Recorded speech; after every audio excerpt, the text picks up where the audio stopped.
சில பேர் சொல்கிறத நம்ம கேள்விப்பட்டிருப்போம். நான் கொஞ்சம் கலர் கம்மியாக போயிட்டேன், அதனால தான் என்னுடைய பசங்கள்லாம் கலர் கம்மியாக இருக்கிறாங்க அப்படின்னு.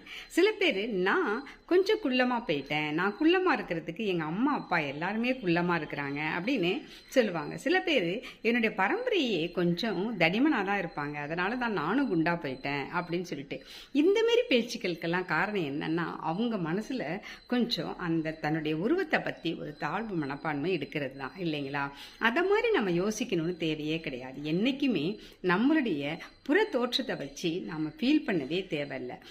புற தோற்றத்தினால ஒரு உண்டாகக்கூடிய மதிப்பு என்றைக்குமே நிரந்தரமாக இருக்காது. உங்களுடைய அகம்ங்கிறது மனசு.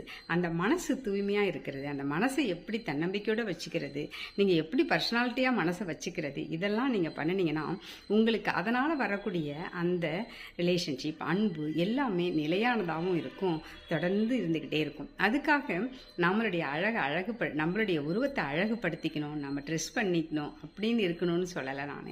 நம்மளுடைய புறத்தோற்றம் எப்படி இருந்தால் கூட நம்மளுடைய ட்ரெஸ்ஸிங் சென்ஸால் அதை அழகாக்குறவங்களும் நிறைய பேர் பார்க்குறோம்.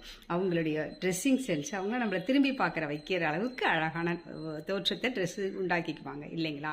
அப்போ நம்மளுக்கு கிடைச்ச அந்த உருவத்தையோ நாம் எப்படி அதை டெவலப் பண்ணிக்கிட்டு நம்மளுடைய அகத்தை எப்படி நம்ம தன்னம்பிக்கையோடு வச்சுக்கிட்டோம்னாலே அதிலிருந்து நம்ம நிறைய நிலையான விஷயங்களை, அன்பை பெறுறதா இருக்கட்டும், இல்லை ஒரு இடத்துல போய் ப்ரெசன்ட் பண்ணுறதா இருக்கட்டும், எல்லாமே நல்லதாகவே அமையும்.